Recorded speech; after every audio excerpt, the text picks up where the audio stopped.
J'ai grandi dans une petite ville aux abords de Paris, où les saisons changeantes rythmaient nos vies et où la confiance ne se remettait jamais en question.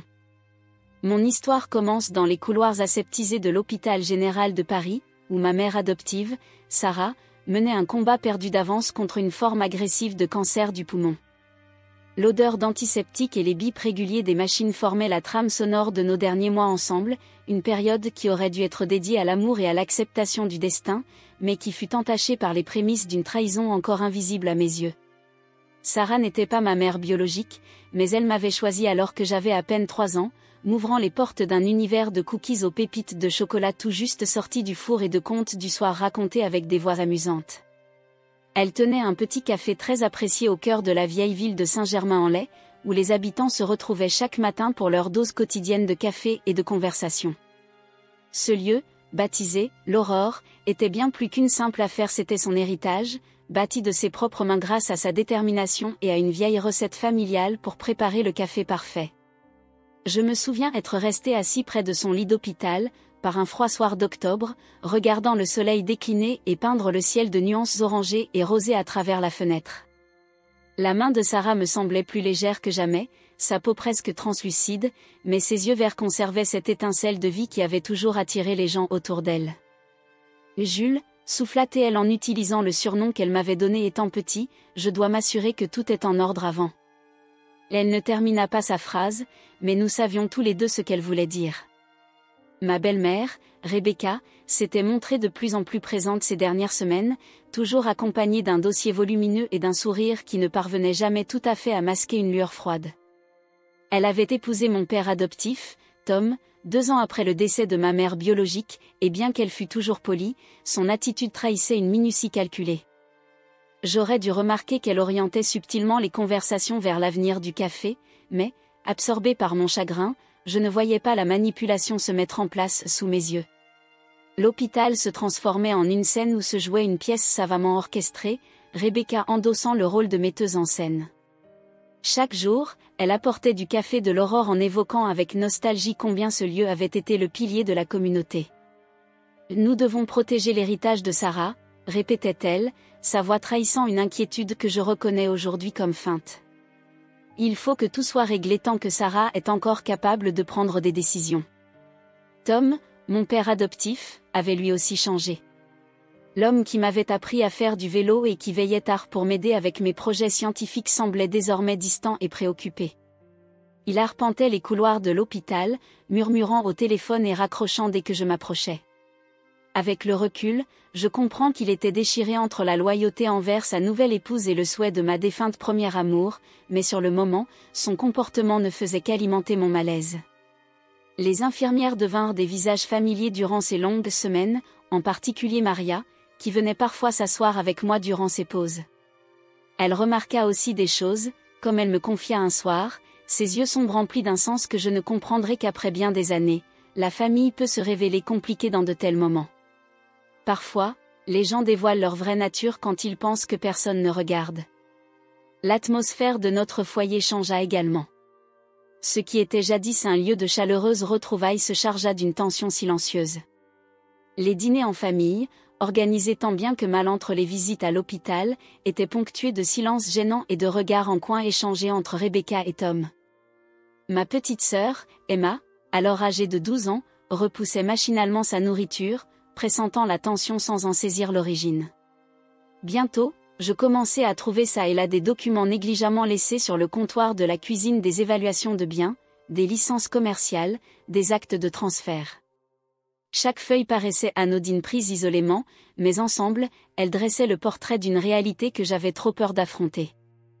Les habitués de l'Aurore me posaient des questions auxquelles je ne pouvais répondre, au sujet des plans futurs et des changements de propriété, leurs visages inquiets alimentant mon angoisse grandissante. Un soir, j'entendis par hasard une conversation entre Rebecca et son frère, Michael, dans le jardin. Ils pensaient que tout le monde dormait, mais j'étais assis sur le rebord de ma fenêtre, incapable de trouver le sommeil. « C'est pratiquement conclu », entendis-je Rebecca murmurer. Une fois que les papiers de transfert seront signés, tout basculera.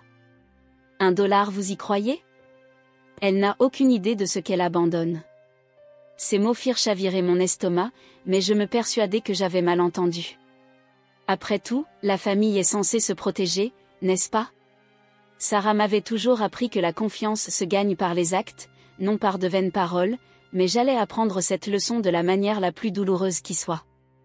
Alors que l'automne se muait en hiver, l'état de Sarah se détériorait rapidement.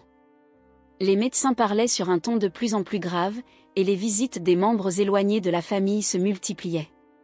Malgré tout, Rebecca gardait la posture de la belle-fille dévouée, prête à offrir un mot réconfortant ou un conseil utile.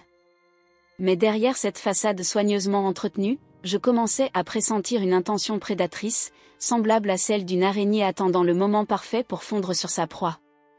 Avec le recul, je peux désormais voir tous les signaux d'alerte que j'avais ignorés, engloutis par mon chagrin et ma confusion, la façon dont Rebecca détournait les discussions quand j'étais présent, la pression subtile qu'elle exerçait sur Sarah pour qu'elle remette de l'ordre dans ses affaires, tant qu'elle en avait encore la force, et l'isolement délibéré dont j'étais victime concernant l'avenir du café. Mais quand on assiste à la disparition d'un être cher, il devient presque impossible de voir la machination se déployer sous ses yeux. Le jour de la réunion pour le transfert arriva un mardi gris de décembre. Dehors, la neige tombait doucement, recouvrant Paris d'un manteau trompeur de paix et de tranquillité. Je regardais ma montre 14h15 alors que l'avocat de Rebecca, M. Davison, entrait dans la pièce, portant une mallette en cuir qui semblait bien trop luxueuse pour un simple transfert de propriété. Ce jour-là, Sarah vivait ce que les infirmières appelaient une « bonne journée », ce qui signifiait qu'elle pouvait s'asseoir et parler avec clarté pendant de courts moments. Elle portait le pull bleu en maille que j'avais rapporté de la maison, celui qui, disait-elle, lui permettait de se sentir elle-même plutôt que de n'être qu'une patiente. Ses cheveux argentés étaient soigneusement coiffés, et quelqu'un sans doute la gentille Maria l'avait aidée à appliquer une touche de rouge à lèvres. Même dans son état affaibli, elle tenait à préserver sa dignité. Tom était assis dans un coin de la pièce, ses lunettes de lecture glissées sur le nez, feignant de s'intéresser au journal d'hier, Le Monde. Ses jointures blanchissaient tant il serrait le papier, et il n'avait pas tourné une page depuis une vingtaine de minutes. Rebecca, quant à elle, se tenait près de la fenêtre, impeccablement vêtue d'un tailleur gris anthracite qui paraissait plus adapté à une prise de contrôle d'entreprise qu'à une réunion de famille. « Allons-y, que cela reste rapide et simple », déclara M. Davison en étalant les documents sur la petite table d'hôpital. « Madame Williams, nous avons juste besoin de votre signature sur ces formulaires pour transférer la propriété de l'Aurore. » Sa voix, d'un ton professionnel, était neutre, mais il y avait dans ses yeux une lueur qui me mettait mal à l'aise, un éclat de culpabilité peut-être. Je m'installai à côté du lit de Sarah, tenant sa main tandis qu'elle écoutait les explications de l'avocat. Ses doigts, froids malgré la chaleur ambiante, tremblaient légèrement. Le tableau du planning des médicaments accroché au mur derrière sa tête indiquait qu'il était presque temps pour sa prochaine dose de soulagement, mais Rebecca avait insisté pour que rien ne soit retardé. Comme convenu, reprit M. Davison, le prix de transfert est fixé à $1, ce qui simplifie considérablement la procédure. Il feuilletait ses papiers, désignant ici et là des passages surlignés d'un stylo doré qui valait probablement bien plus que le modique transfert annoncé. C'est alors que l'instant fatidique survint, le moment qui entrait mes cauchemars pendant des mois. Rebecca laissa échapper un rire qui sembla trancher l'atmosphère lourde de la pièce. « Il ne vous reste plus qu'à signer ici », dit-elle en s'avançant pour se placer au pied du lit de Sarah. « De toute façon, ce café ne vaut qu'$, n'est-ce pas ?» Sa voix trahissait un triomphe mal déguisé en plaisanterie. La pièce se tut aussitôt. Je sentis la main de Sarah se resserrer autour de la mienne et observer une larme solitaire rouler le long de sa joue. Elle savait. À cet instant précis, je réalisais qu'elle comprenait parfaitement ce qui se tramait, mais qu'elle était trop faible pour se défendre. Le cancer n'avait pas seulement emporté sa force, il avait aussi volé sa capacité à protéger tout ce pourquoi elle avait consacré sa vie. Maria fit irruption au moment même où Sarah devait recevoir son médicament programmé. Elle resta un instant dans l'embrasure de la porte, sentant manifestement la tension, mais Rebecca la fit partir d'un geste brusque. « Nous vous appellerons une fois que nous aurons terminé », lança-t-elle d'un ton sec. Maria hésita, échangeant un regard inquiet avec Sarah, avant de s'éclipser à contre-cœur. Monsieur Davison, mal à l'aise, s'éclaircit la gorge. « Peut-être devrions-nous faire une courte pause, suggéra-t-il, mais Rebecca l'interrompit aussitôt. Inutile, cela ne prendra pas longtemps. Elle s'approcha de Sarah, brandissant le stylo tel une arme. Nous sommes tous de la même famille, n'est-ce pas? J'avais envie de crier, d'arracher ces papiers pour les réduire en miettes, de dévoiler cette comédie cruelle pour ce qu'elle était réellement. Mais les doigts de Sarah se serrèrent à nouveau sur les miens, et quand je la regardai, elle secoua légèrement la tête. Dans ses yeux se lisait un message que je ne comprendrais qu'après bien des années parfois, il faut perdre une bataille pour gagner la guerre. D'une main tremblante, Sarah signa sur chaque ligne marquée. Chaque grattage du stylo sur le papier se faisait comme une douleur physique dans ma poitrine. Tom finit par reposer son journal, sans oser croiser le regard de quiconque. Le bruit de la neige qui tombait à l'extérieur semblait anormalement fort dans le silence qui s'ensuivit. « Parfait », déclara Rebecca en ramassant les papiers avec une efficacité chirurgicale. Elle sourit à Sarah avec une chaleur qui, pendant un bref instant, me fit douter de mon propre jugement. Voyais-je là une trahison ou simplement une famille qui s'occupait de ses affaires? Mais lorsque je croisai le regard de M. Davison, qui rangeait les documents, la moue légère de son expression et sa réticence à soutenir le regard de Sarah confirmèrent toutes mes suspicions. Quelque chose de terriblement mauvais venait de se passer dans cette pièce, sous le masque de la loyauté familiale et d'une planification irréprochable. Après le départ de tout le monde, je restai auprès de Sarah. La pièce semblait différente, comme si l'air lui-même avait changé. La neige continuait de tomber à l'extérieur, et les machines de l'hôpital gardaient leur cadence imperturbable, mais quelque chose de précieux avait été perdu. Sarah s'endormit de façon agitée, le médicament prenant enfin son effet, tandis que je repassais en boucle chaque instant, chaque mot, chaque geste. Plus tard, Maria revint pour vérifier les constantes de Sarah avec une douceur professionnelle. Parfois, murmura-t-elle en ajustant la couverture de Sarah, les apparences sont trompeuses. Reste vigilant, mon chéri. Elle me tapota l'épaule avant de quitter la pièce, et je sentis le poids de ses mots s'insinuer en moi. Ce soir-là, alors que je rentrais chez moi en traversant les rues enneigées de Paris, devant les vitrines éteintes de l'aurore, l'impression persistante se fit jour que ce n'était que le début. La réunion n'avait pas seulement porté sur le transfert d'une affaire, elle avait révélé un jeu de pouvoir, de contrôle, et une trahison d'une ampleur qui mettrait des mois à se dévoiler entièrement. Le néon du café brillait faiblement à travers la chute de neige, les lettres, l'aurore, diffusant une lueur bleutée dans l'obscurité hivernale. Je m'arrêtai et me gara en face, observant le dernier employé fermer boutique pour la nuit. Combien de fois encore devrais-je assister à ce tableau familier? Que adviendrait-il de ce lieu qui avait été ma seconde maison pendant tant d'années? Assis dans ma voiture, regardant les flocons danser sous les réverbères, je me fis la promesse, à moi-même et à Sarah, que quel que soit le stratagème de Rebecca, je découvrirais la vérité. La signature apposée sur ces papiers ne valait peut-être qu'$1, mais le véritable prix, celui de la confiance, des liens familiaux, de la décence humaine, était inestimable. Les semaines qui suivirent la réunion virent des changements si subtils qu'ils passaient inaperçus au début. L'hiver s'était fermement installé sur Saint-Germain-en-Laye, et l'obscurité précoce semblait refléter les ombres grandissantes au sein de notre vie familiale. L'aurore restait ouverte, ses lumières chaleureuses défiant le froid, mais quelque chose d'essentiel avait basculé sous cette apparence rassurante. Je remarquai ces changements d'abord dans les petits détails. Rebecca commença à apparaître plus fréquemment au café, stationnée près du comptoir, prenant des notes sur sa tablette. Jamais auparavant elle ne s'était autant intéressée à cet endroit, affirmant jadis que les cafés étaient « mignons, mais peu rentables ». Désormais, elle y était presque chaque matin, observant les baristas travailler avec l'intensité d'un examen. Le personnel se mit à murmurer entre eux. Jenny, qui assurait la première équipe depuis 5 ans, m'attira un jour à l'écart alors que je prenais mon espresso habituel. Quelque chose cloche, murmura-t-elle, jetant un coup d'œil furtif pour s'assurer que Rebecca n'était pas dans les parages. On nous demande des copies de toutes nos recettes, même celles que ta mère avait créées en secret. Et il se parle de « moderniser » l'endroit. Je passais davantage de temps à l'hôpital auprès de Sarah, la voyant s'affaiblir peu à peu alors que janvier avançait. Pendant mes visites, je lui racontais ma journée en censurant soigneusement tout ce qui pourrait l'inquiéter. Mais un après-midi, alors que la neige tombait paisiblement dehors, elle saisit ma main avec une force surprenante.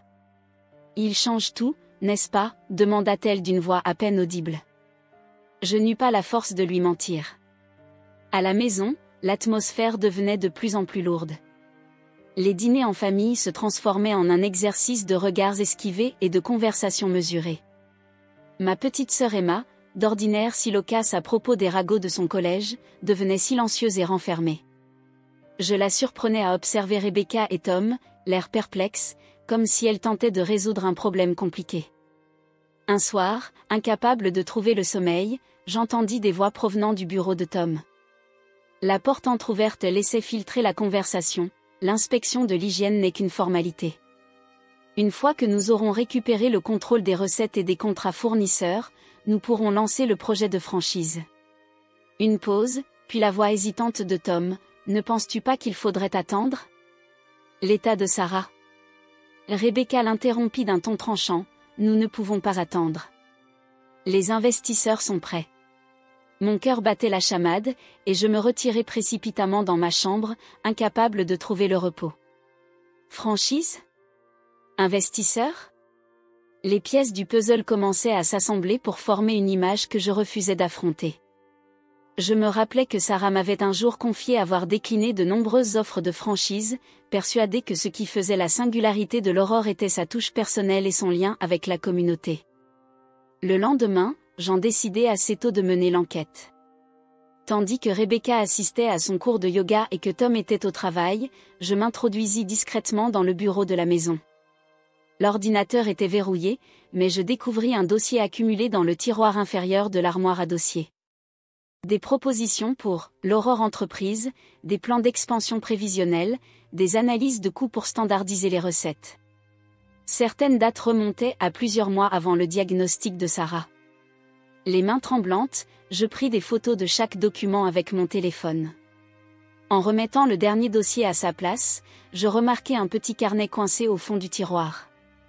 À l'intérieur, dans l'écriture soignée de Rebecca, se trouvaient des notes sur le planning de médication de Sarah, ses heures de lucidité, ainsi qu'une chronologie menant à la réunion de transfert.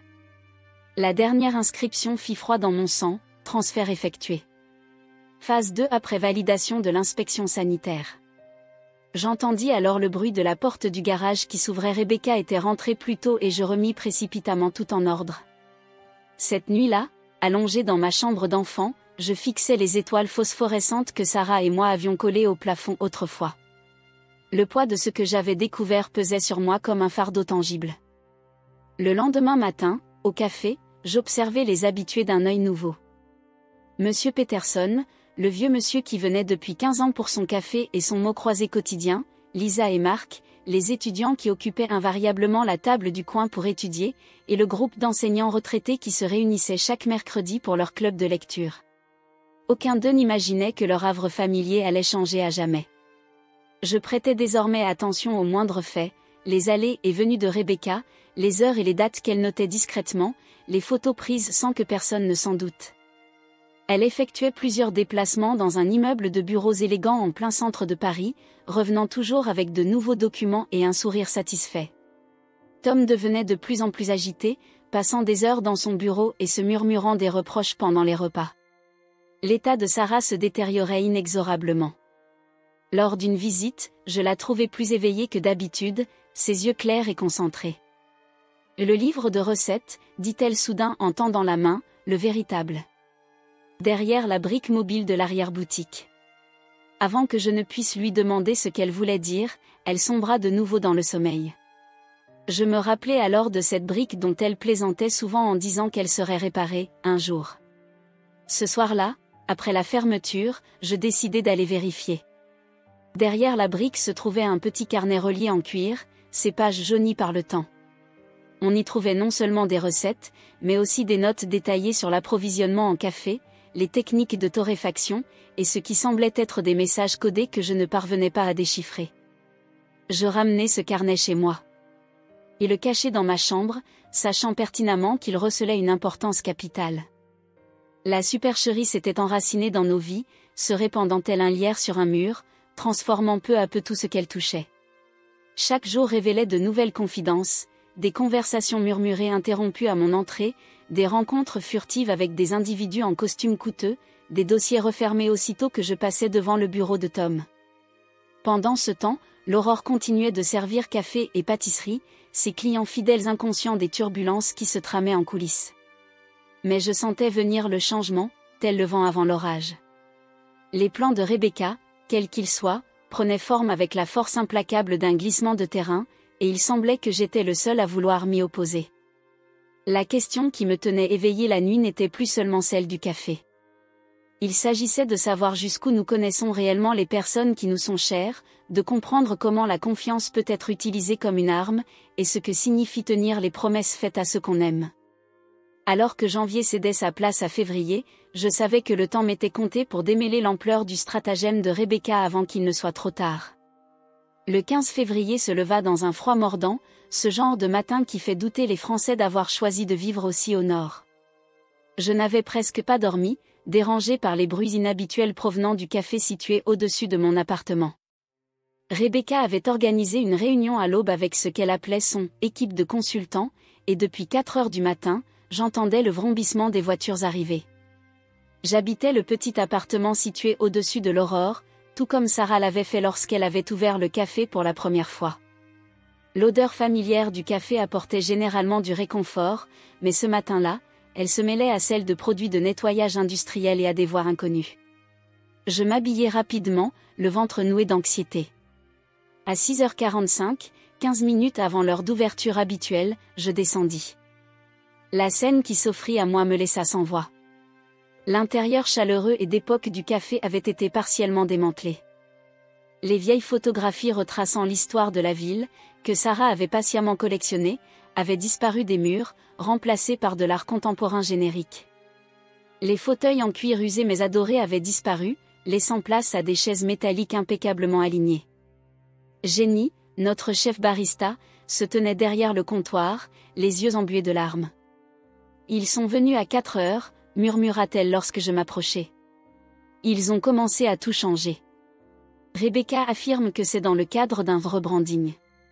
Ses mains tremblaient alors qu'elle tentait d'ajuster la machine à expresso, pas notre modèle italien habituel, mais une machine informatisée qui semblait sortie d'un vaisseau spatial. C'est alors que nous entendîmes des voix à la porte d'entrée. À travers la vitre, je distinguai 3 personnes vêtues d'un uniforme officiel, leurs insignes scintillant dans la lumière matinale. Le logo au dos de leur veste indiquait « Direction régionale de la santé ». Derrière eux se tenaient 2 policiers, le regard grave. Rebecca surgit alors du bureau annexe, ses talons de créateur martelant le nouveau carrelage.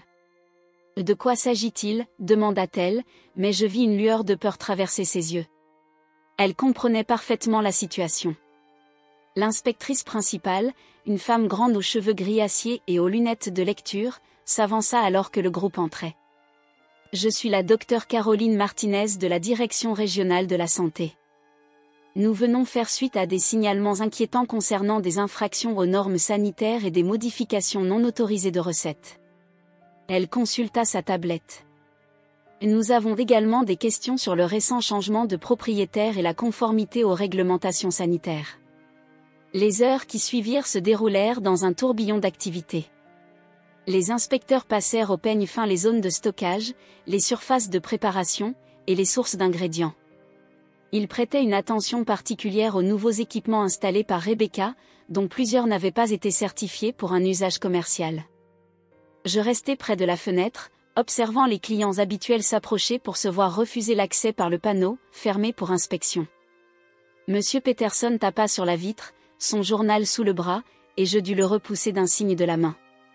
La déception qui se lisait sur son visage me brisa le cœur. Tom arriva aux alentours de 9 heures, convoqué par Rebecca. D'un simple regard, il sembla prendre 10 ans d'âge sur le champ. « Je te disais qu'il fallait attendre » murmura-t-il à Rebecca. « Je te disais que nous allions aller trop vite. » Les inspecteurs s'intéressèrent particulièrement aux modifications apportées aux recettes. « D'après nos dossiers, » déclara la docteure Martinez en consultant sa tablette, les recettes originales de l'Aurore étaient certifiées selon des normes sanitaires précises. Ces nouvelles formulations. Elle fit une pause, ajusta ses lunettes, présentent des écarts significatifs par rapport aux standards approuvés. Rebecca tenta de garder son calme, mais des fissures apparaissaient dans sa façade polie. Il s'agit simplement d'une mise à jour de routine pour moderniser un menu dépassé, argumenta-t-elle. N'y a-t-il pas une marge de manœuvre dans la réglementation ? Madame, intervint un des jeunes inspecteurs, modifier des recettes certifiées sans un examen adéquat n'est pas comparable à déplacer des meubles. Les implications pour la santé publique sont réelles. Il brandit un échantillon que je reconnus comme étant le nouveau mélange de café amélioré de Rebecca. Ce mélange contient des additifs non autorisés pour un usage commercial. Je pensais aussitôt au carnet de recettes de Sarah, soigneusement dissimulé dans mon appartement à l'étage. Les messages codés que j'avais remarqués prirent soudain tout leur sens. Ils n'étaient pas uniquement des instructions pour préparer du café, mais des notes de conformité élaborées au fil des années en collaboration avec les autorités sanitaires pour garantir des formulations sûres et légales. Les policiers, jusque-là restés discrets, s'avancèrent dès que la docteure Martinez leur fit signe. Étant donné la gravité des infractions et les interrogations soulevées par le récent transfert de propriété, nous devons suspendre temporairement l'activité, annonça la policière, apposant des sceaux officiels sur les portes. Le monde soigneusement construit par Rebecca s'effritait sous mes yeux. Son téléphone ne cessait de vibrer, sans doute ses investisseurs qu'elle avait tant voulu impressionner. Tom s'assit lourdement sur l'une des nouvelles chaises métalliques, la tête entre les mains, tandis que le personnel se regroupait en chuchotant, échangeant des regards inquiets devant le spectacle qui se déroulait. Je devrais ressentir une forme de triomphe en voyant les plans de Rebecca s'effondrer, mais je ne ressentais qu'une profonde tristesse. Tristesse pour les employés désormais incertains quant à leur avenir, tristesse pour une communauté qui perdait son lieu de rassemblement, tristesse pour mon père qui s'était laissé entraîner dans cette mascarade. Mais surtout, j'étais submergée par la peine pour Sarah, luttant pour sa vie à l'hôpital pendant que son œuvre de toute une vie se faisait démanteler. Vers midi, Maria, l'infirmière de l'hôpital, vint me voir. Elle avait appris la nouvelle de la fermeture par un client régulier. « Ta mère te demande », me dit-elle doucement. « Elle passe une bonne journée, et je pense qu'elle mérite de savoir ce qui se passe. » En me rendant à l'hôpital, je croisis sur les rues de Saint-Germain-en-Laye des visages familiers, clients, voisins, amis qui avaient fait de l'aurore une partie intégrante de leur quotidien. Le poids de la responsabilité se resserra autour de moi. Il ne s'agissait plus simplement de démasquer la trahison de Rebecca, il fallait protéger quelque chose d'essentiel pour toute une communauté. L'intervention de la direction régionale de la santé avait fait tomber le vernis de normalité, exposant la pourriture sous-jacente aux ambitions démesurées de Rebecca. Mais comme j'allais bientôt l'apprendre, ce n'était que le début d'une série de révélations qui allaient transformer non seulement notre famille, mais aussi ma compréhension de qui j'étais et de ce que je devais protéger. Sarah était éveillée à mon arrivée, paraissant plus lucide que depuis des jours. Le soleil de l'après-midi projetait de longues ombres à travers la fenêtre, et, hésitant un instant dans l'encadrement, je cherchais comment lui parler des événements du matin. Avant que je ne puisse prononcer un mot, elle me sourit et dit « Il est temps que tu connaisses la vérité, Jules. » Maria réapparut avec une chaise, la plaçant près du lit de Sarah, puis nous laissa seuls. La chambre d'hôpital semblait chargée d'une étrange énergie, comme en attente de quelque chose d'important. Sarah s'empara du petit tiroir de sa table de chevet, ses mains tremblant légèrement en retirant une enveloppe jaunie par le temps. « J'ai toujours su que ce jour arriverait », déclara-t-elle d'une voix plus ferme qu'elle ne l'avait été depuis des semaines. « J'avais seulement espéré avoir plus de temps pour te préparer. » Elle me tendit l'enveloppe. À l'intérieur, je découvris une série de documents qui allaient bouleverser tout ce que je pensais savoir sur moi-même. Le premier était un acte de naissance, le mien, mais les noms et les détails différaient tout à fait de ce que j'avais toujours cru. Mon véritable nom n'était pas James Williams, mais Jacques Alexandre Kinsley III, né non pas de parents inconnus comme on me l'avait fait croire, mais d'Elizabeth Kinsley, héritière de l'une des plus anciennes maisons d'importation de café en France. « Ta mère était ma meilleure amie », murmura Sarah en observant mon expression, alors que j'essayais d'assimiler cette révélation. Nous avons grandi ensemble à Lyon, travaillant côte à côte pour élaborer des mélanges de café. La famille Kinsley est présente dans le commerce du café depuis avant la Révolution française. Leur société, Kinsley et Fils, fournit certains des cafés les plus réputés au monde. Mes mains tremblaient en parcourant d'autres documents, des coupures de presse sur la famille Kinsley, des papiers juridiques, et ce qui semblait être un acte de fiducie à mon nom. Mais pourquoi? Commençai-je, incapable de terminer ma question. Ta mère est morte pour te protéger, poursuivit Sarah, les yeux embués de larmes. Il y eut une lutte pour le contrôle de l'entreprise. Elisabeth avait découvert des irrégularités dans la comptabilité, des preuves d'activités illégales. Elle ne voulait pas faire de compromis, même lorsque les menaces se faisaient pressantes. Elle fit une pause pour reprendre son souffle. L'accident de voiture qui l'a emporté n'était pas un accident du tout. Tout se mettait en place, comme un puzzle dont je n'avais jamais soupçonné l'existence. Le café, dis-je lentement. L'Aurore n'était pas qu'un simple café, n'est-ce pas? Sarah secoua la tête. C'était ta manière de te protéger.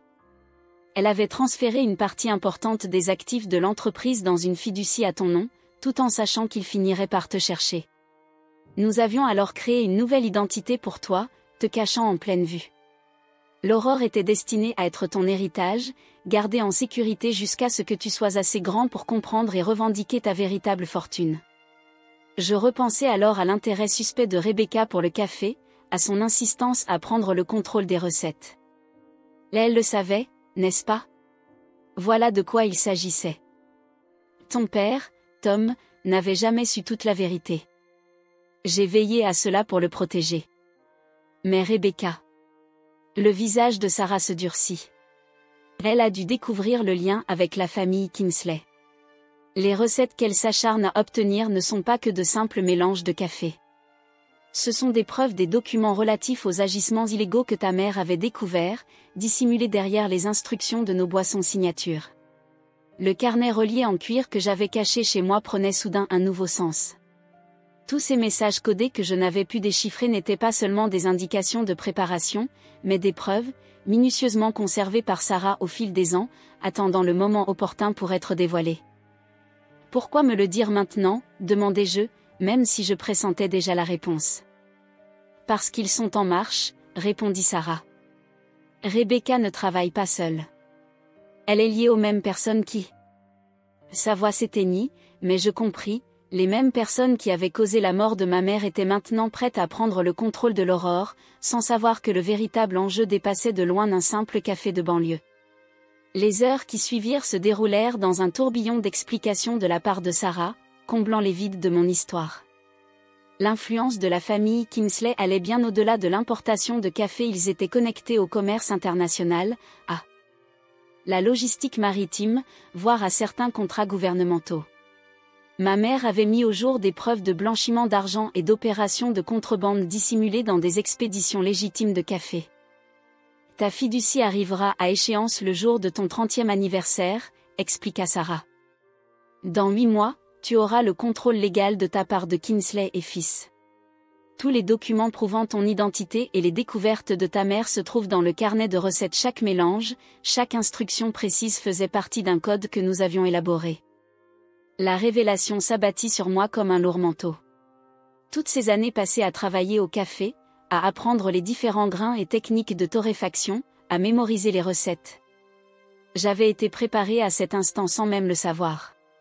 Sarah ne m'avait pas seulement appris à faire du café, elle m'avait formée à prendre ma place dans un monde auquel je n'aurais jamais osé rêver.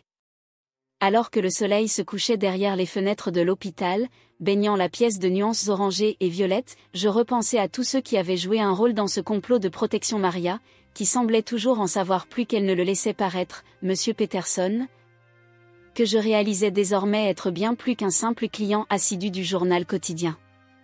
Il y a des gens dignes de confiance, dit Sarah, comme si elle lisait mes pensées. Des personnes fidèles à ta mère, qui veillent sur toi depuis toujours. Maria t'aidera à les contacter. Elle serra ma main. Mais sois prudent. Ce qui s'est passé ce matin avec la direction de la santé n'est que le début. Ils trouveront d'autres moyens de s'emparer du contrôle avant ton anniversaire. Je regardais les documents étalés sur mes genoux, puis la photographie de ma véritable mère que je n'avais jamais vue. Elizabeth Kingsley avait mes yeux, ce petit sourire en coin si familier. Elle était morte en te protégeant, et Sarah avait voué sa vie à continuer cette protection. Je suis désolée, murmura Sarah. J'aurais voulu te le dire tant de fois, mais il a fallu attendre que tu sois prêt. Ta mère, ta mère aurait été si fière de la personne que tu es devenue. » Alors que la nuit tombait sur Paris, je restais là, tenant la main de Sarah, tous deux silencieux, absorbés par le poids des révélations. Dehors, le monde poursuivait sa course, ignorant qu'en cet instant précis, ma vision de moi-même avait été bouleversée. Je n'étais plus simplement Jules du café du coin, j'étais l'héritier d'un héritage à la fois puissant et périlleux, et il y avait des gens prêts à tout pour m'empêcher de le réclamer. Les semaines qui suivirent la révélation de Sarah se déroulèrent dans un tourbillon d'activités. L'Aurore resta fermée, ses vitrines recouvertes de papier brun, mais je n'étais pas resté les bras croisés. Avec l'aide de Maria, je pris contact avec ceux qui attendaient depuis des années que je découvre ma véritable identité. Parmi eux se trouvait David Chen, l'ancien avocat de ma mère, qui gardait précieusement d'autres documents et preuves depuis tout ce temps. Nous nous rencontrâmes dans son bureau situé en plein centre de Paris, un espace modeste qui contrastait avec l'importance de son rôle dans ce drame en cours. « Ta mère était exceptionnelle », me confia-t-il en étalant des papiers sur son bureau. Elle n'a pas seulement documenté les activités illégales, elle a créé un système de suivi parallèle, dissimulé dans les registres de l'Aurore. Chaque boisson signature, chaque mélange saisonnier faisait partie du code.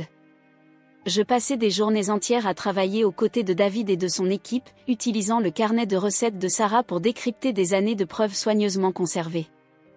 Les registres de vente quotidienne du café, les factures fournisseurs, et même la disposition des éléments sur notre tableau de menu s'inscrivaient dans un système de documentation ingénieux. Ma mère et Sarah avaient transformé l'Aurore en un grand registre des activités criminelles, caché sous le voile de l'ordinaire. De son côté, Rebecca avait disparu. La dernière fois que quelqu'un l'avait vue, c'était le lendemain de l'inspection de la direction de la santé, alors qu'elle chargeait plusieurs cartons dans sa voiture et s'enfuyait. Tom était dévasté, mais lorsque je lui révélai la vérité sur les liens entre sa femme et les personnes responsables de la mort de ma mère biologique, son chagrin se mua en colère. « J'aurais dû le savoir », lui dis-je un soir alors que nous feuilletions de vieilles photographies dans notre maison familiale. La façon dont elle a insisté pour prendre le contrôle du café, son intérêt soudain pour ce business. J'étais tellement aveugle. Je ne pouvais en vouloir à Tom, il avait lui aussi été victime de cette tromperie. L'état de Sarah se stabilisa suffisamment pour qu'elle puisse déposer une déclaration officielle auprès des autorités. Les preuves accumulées, combinées à son témoignage, permirent de lancer une enquête fédérale sur Kingsley et Fils. Bien que les opérations légitimes de l'entreprise fussent vastes, un réseau d'activités criminelles, opérant en toute impunité depuis des décennies, se cachait sous la surface. Je continuais à travailler sur mon petit bureau dans l'appartement situé au-dessus du café fermé, m'initiant à mon héritage tout en aidant les enquêteurs à démêler des années de malversation corporative. La complexité de la situation était parfois accablante, routes maritimes internationales, transactions bancaires, sociétés écrans s'enchaînant, mais je réalisais que mes années passées à gérer les stocks et la comptabilité de l'Aurore m'avaient préparé mieux que je ne l'avais imaginé. Un matin pluvieux de mars, je reçus un appel de l'hôpital. L'état de Sarah s'était à nouveau détérioré. Je me précipitai à son chevet et la trouvai faible mais lucide. « As-tu vu le journal ce matin ?» demanda-t-elle d'un sourire timide. La section économique du Monde affichait le titre « Kingsley et Fils sous enquête fédérale, la maison d'importation historique de café confrontée à des charges criminelles. » « Nous l'avons fait » répondis-je en lui tenant la main. « Les preuves de ta mère, ta minutie, tout a porté ses fruits. » « Il reste encore du chemin à parcourir » murmura-t-elle. « L'Aurore n'est pas seulement un café, Jules. C'est le symbole de tout ce pourquoi ta mère s'est battue, l'honnêteté des affaires, la communauté, le véritable lien humain. Ne laisse pas tout cela se perdre. » Cette nuit-là, elle s'éteignit paisiblement, ayant vécu assez longtemps pour voir le début de la justice se faire jour. Ses funérailles eurent lieu lors d'un radieux jour de printemps, rassemblant une foule surprenante. Des clients fidèles du café aux lanceurs d'alerte corporatifs, en passant par des agents fédéraux, tous venus rendre hommage à une femme qui avait consacré sa vie à défendre la vérité. Dans les mois qui suivirent, j'entamai, avec l'aide de David, la complexe procédure légale pour revendiquer mon héritage, tout en coopérant aux enquêtes en cours. La fiducie établie par ma mère n'apportait pas seulement richesse et participation dans l'entreprise, mais aussi la responsabilité de transformer une société gangrenée par la corruption en quelque chose de positif. Tom retrouva peu à peu le chemin du bonheur, se consacrant à l'enseignement de l'éthique des affaires dans une université locale. Emma, désormais consciente de toute l'histoire familiale, se plongea dans l'univers du café avec passion. Elle avait hérité du don de Sarah pour créer des mélanges uniques, et ses innovations contribuèrent à redonner à l'Aurore son caractère d'antan. L'enquête fédérale mena à plusieurs arrestations et dévoila un réseau criminel s'étendant sur plusieurs continents. Rebecca fut finalement retrouvée en Suisse, où elle avait fui avec des documents espérant les utiliser comme levier. Son arrestation apporta une forme de clôture, bien que la blessure faite à la confiance familiale mettrait bien plus de temps à se refermer. Un an après la révélation de Sarah, alors que je tenais le comptoir de l'Aurore, je regardais défiler la foule matinale étudiants, professionnels, retraités, tous faisant partie de cette communauté que Sarah et ma mère avaient enchérie et protégée. Le carnet de recettes trônait fièrement à sa place d'honneur, ses messages codés désormais inutiles mais conservés comme témoignage du courage et de l'ingéniosité de deux femmes. J'avais compris que le destin ne se résumait pas à de grands gestes ou à des confrontations dramatiques. Parfois, il résidait dans la détermination silencieuse de faire ce qui est juste, jour après jour, tasse de café après tasse de café. Ma mère était morte en défendant la vérité, Sarah avait vécu pour me protéger, et désormais, c'était à mon tour de veiller sur quelque chose de bien plus grand, un héritage d'intégrité, de communauté et de justice. Le soleil du matin filtrait à travers les fenêtres de l'Aurore, faisant danser la vapeur s'échappant d'un café fraîchement préparé. Sur le mur, 2 photographies trônaient, celle de ma mère biologique, Elizabeth Kingsley, jeune et déterminée devant le premier entrepôt de Kingsley et fils, et celle de Sarah, rayonnante derrière le comptoir lors de l'inauguration de l'Aurore. Entre elles, j'avais découvert non seulement mon identité, mais aussi ma mission, préparer quelque chose de bien plus précieux que du café, l'espoir, la vérité et la promesse d'un avenir meilleur.